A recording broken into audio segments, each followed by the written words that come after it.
I wanted to, I think, close out this first panel by just getting some clarification on the issue that's come up multiple times about unemployment, because you're here at a very important time. As you know, the Congress is debating that very issue, maybe as soon as today, on whether or not to extend unemployment benefits. So, and Mr. Gay and Ms. Nelson both addressed this. But I wanted to ask the question in a little bit different way and just start at Mr. Eifert and go across. Two things.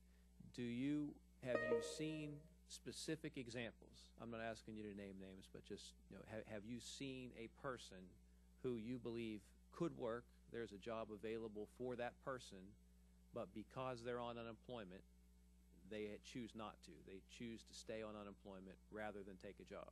I know rhetorically we hear that's what happens, and there are people who do that, but have each of you seen a specific person who has done that? No, sir.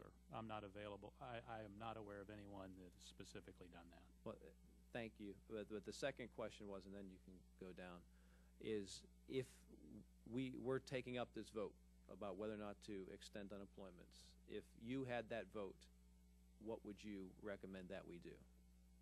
Given where we are in the economy, given what you see in your regions, the impacts that the recession has had on your businesses and those around you, do you think it's an appropriate action to take? Again, I'm not aware of anyone specifically in that circumstance. And I think it's going to be a difficult vote because I know it's a difficult economy, but overall I think that, I was always kind of raised under the mantra that there are jobs out there for people that, are productive, and I know that might be naive in some economies, but I would probably go with the unemployment system that we have now, thinking that it provides the cushion and the time that it should to be able to provide someone a chance to find employment. Thanks. I can give you a list. I think it's if you're hiring, you'll run into it, or if you've got accelerated growth, you'll run into it. If you're not hiring, I don't think you'll see it. But the fact is that I've seen the people. I've spoken to the people, and our people have spoken to the people, and it happens weekly. And I would vote to repeal it. Okay. Well, it's tough. We have not had a lot of growth, so we have not run into a lot of that, or we haven't run into any of that for the most part. The people, when we have hired, we've made a good probably half a dozen hires this year, and have had no problem finding the people we need, and have had no problem in them accepting the jobs. So that has not been an issue. What my vote would be, that's tough. It's hard to sit in this position and be employed and to make that decision, to make that call. I will tell you that from a philosophical perspective, I think that we need to push people to start working, to move past their comfort zones, to take whatever they can. So I can understand both arguments. Thank you. Mr. Gay? Yes, sir.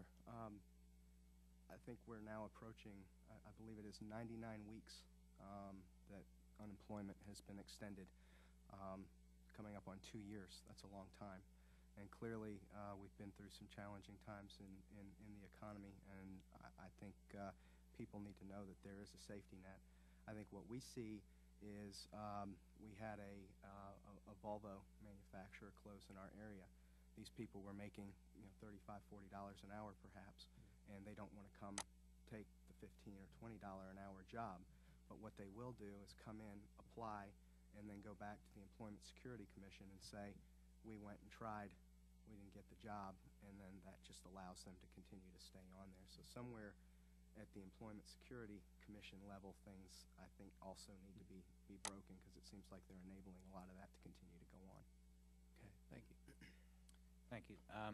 I have not personally had the experience.